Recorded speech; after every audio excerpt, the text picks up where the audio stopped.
প্ৰকৃতিয়ে চোন ৰুদ্ৰৰূপ ধাৰণ কৰিছে। প্ৰকৃতিৰ এনে ৰুদ্ৰৰূপ ভাল সংকেত নহয়। নিশ্চয় ক'ৰবাত নহয় ক'ৰবাত অঘটন ঘটিছে। হে প্ৰভু, দয়া কৰা প্ৰভু, দয়া কৰা। প্ৰকৃতিৰ এনে ৰুদ্ৰৰূপ মই আজিলৈকে দেখা নাই প্ৰভু। নিশ্চয় ক'ৰবাত নহয় ক'ৰবাত অঘটন ঘটিছে। হে প্ৰভু, দেখা দিয়া প্ৰভু, দেখা দিয়া।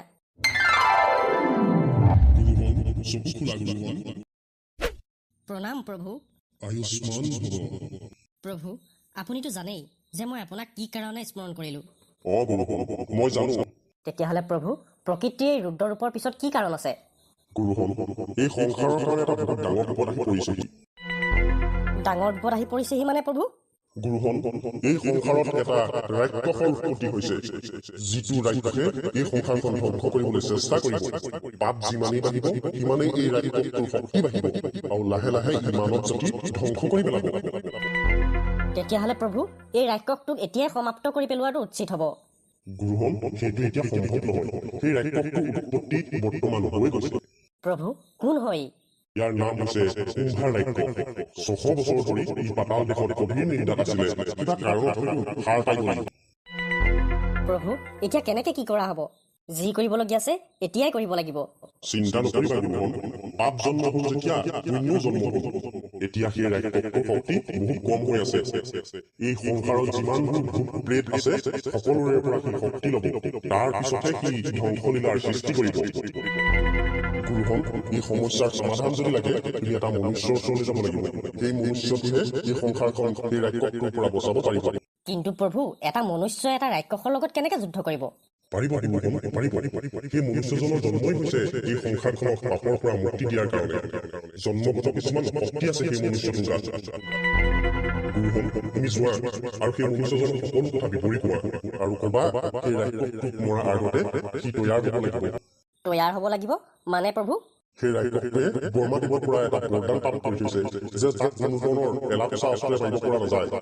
এপাত বিশেষ অস্ত্ৰহে তাক মাৰিব পৰা যাব, যিপাত অস্ত্ৰ মায়াবী জংঘলত আছে। সুখ আৰু দুখ নামৰ দুজোপা বৃদ্ধ গছৰ ওচৰত। প্ৰভু, মই সেই মনুষ্যটোক ক'ত পাম আৰু তাৰ নাম কি?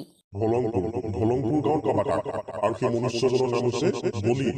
বলিক ক'বা এই সংসাৰত থকা পাপী আত্মাবিলাকক সি বন্দী কৰিব লাগিব, যাতে সেই আত্মাবিলাক সেই ৰাক্ষসটোৰ ওচৰত আহেগৈ। সেই ৰাক্ষসটো যিহেতু পাতালৰ পৰা আহিছে, তাৰ লগত বহু পাপী আত্মা আহিছে। সেই আত্মাবিলাকক বলিয়ে ধৰিব লাগিব। ঠিক আছে প্ৰভু, মই এতিয়াই বলিৰ ওচৰলৈ যাম আৰু সকলো কথা বিৱৰি ক'ম। যোৱা গুৰুজন, যোৱা। মোৰ আশীৰ্বাদ তোমাৰ লগত সদায় থাকিব। প্ৰণাম প্ৰভু। এতিয়া মই অতি সোনকালে বলিৰ ওচৰলৈ যাব লাগিব। দেৰি কৰি থাকি লাভ নাই এইখিনিত। গুটি মাই ঘৰত আছে বা নাই আকৌ যাওঁচোন বাৰু খবৰ এটাকে লৈ আহোঁ। অ' দাইটি, এই ৰ'বচোন ৰ'ব। পিছফালৰ পৰানো কেলে মাতহঁতো, মোৰ বৰ খং উঠে পাই। দাইটি, মই আপোনালোকৰ ঘৰলৈ গৈছিলোঁ কথা এটা পাতিবলৈ আপোনাৰ লগত, কিন্তু আপোনাক ঘৰত নাপালোঁ। তাৰপিছতে আকৌ আপোনাক এতিয়া ইয়াত দেখিলোঁ। কি কথানো পাতিবলগীয়া আছিলে কচোন এইখিনিতে বাৰু। মোৰ মানে ঘৰ যোৱা অলপ দেৰি হ'ব। দাইটি, মোৰ ল'ৰা এটা আছে নহয়, গপকে ডেকাই হ'ল এতিয়া। বোলো তাৰ কাৰণে ছোৱালী এজনী চাব আপুনি, আপোনাকে দায়িত্বটো দিলোঁ আৰু। তাৰ বিনিময়ত যেনিবা আপোনাক কিবা এটা দিম আৰু। তই বৰ ধুনীয়া সময়ত ধুনীয়া কথা কলি অ'। হ'ব দে, তই চিন্তা নকৰিবি। তোৰ ল'ৰাৰ কাৰণে ছোৱালী পালি বুলিয়েই ধৰ। 2-এদিনৰ ভিতৰতে তোক মই খবৰ দি আছোঁ। একদম নিশ্চিন্ত মনে নাকত তেল দি শুই থাক তই।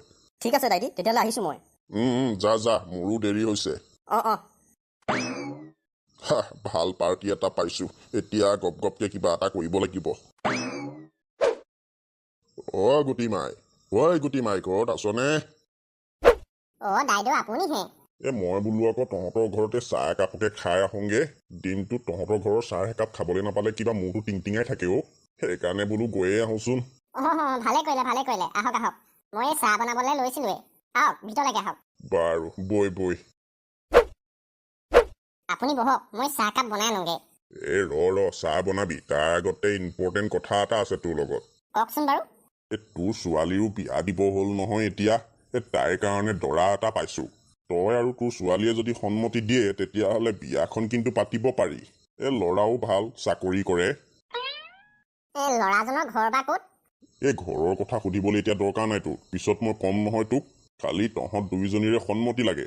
মোৰ ফালৰ পৰা বাৰু সন্মতি মই দিছোঁ, এতিয়া ছোৱালীয়ে বা কি কয়। মাত তাইক মাত। মালতী, মালতী এইখিলা আচোন শুনজনী। কি হ'ল মা?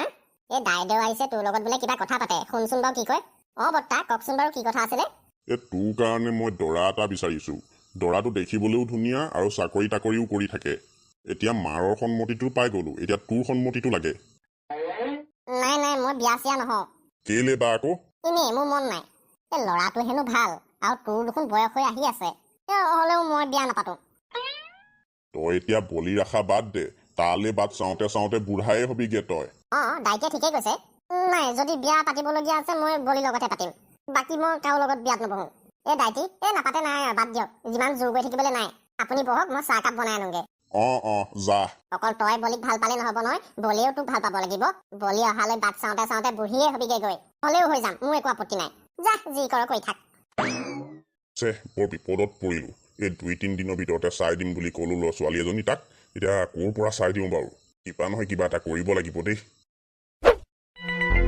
তহঁতি মোৰ পিছা কৰি নিজৰ মৃত্যুক মাতিছ পলাই যা এইখিন পৰা পলাই যা নহলে কিন্তু মই তহঁতক চুবাই পেলাম গুৰি দাঁতত পেলাই তহঁতি নাজান মই কি প্ৰকাৰৰ ভূত হয় আৰে তই নাজানো তই কাৰ লগত কথা পাতি আছ এতিয়া আৰে সৰুতে মই ভূতৰ লগত লুকা ভাকু খেলিছিলো কি ফাল্টু কথা ক ভূতৰ লগত লুকা ভাকু খেলিছিলি তই তো আৰু মই জানো যে তই পেটাল ভূত হয় তই বৰ সাংঘাতিক মনুষ্য তই মোক চিনি পাৱ ভালকেচোন হেৰৌ তোৰ কথা মই আজি 10 দিন মানৰ আগৰ পৰাই শুনি আছো ধেমালি বাৰু অত্যাচাৰ কৰিলি নে মানুহৰ পৰা ওপৰত তই হা আৰে নকৰিম কেলে সেইটো মোৰ স্বভাৱেই হয় মোৰ যদি ইচ্ছা পূৰণ নকৰে মইনো কি কাৰণত সিহঁতক অশান্তি নকৰিম মই জানো যে তহঁতৰ এটা নহয় এটা ইচ্ছা থাকে আৰু সেই ইচ্ছাটো পূৰণ কৰি দিলে তহঁতি মুক্তি পাই যাও তই দেখিছো ভূতৰ ওপৰত PhD কৰি ৰাখিছ আৰু কি বাৰু কচোন তোৰ শেষ ইচ্ছা কি তই কি সঁচাকে মোৰ ইচ্ছা পূৰণ কৰিবি কৰিম তই খালি ক তই চাগে ভালকেই জান যে মোৰ লেখীয়া ভূতে কোনো ধৰণৰ বস্তুৰ ৰূপ ল'ব নোৱাৰে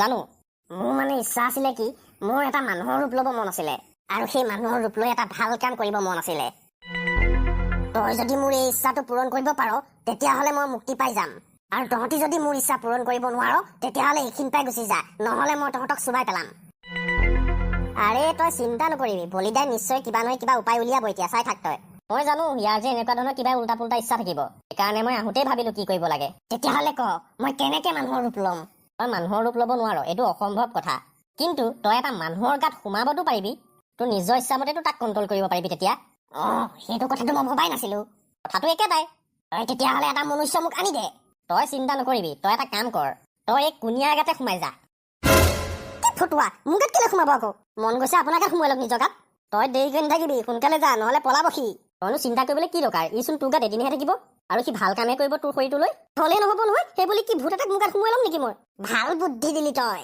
এতিয়া ময়ো মানুহৰ ৰূপ ল'ব পাৰিম ইয়াৰ গাত সোমাই পেলাই কেনেকুৱা লাগিছে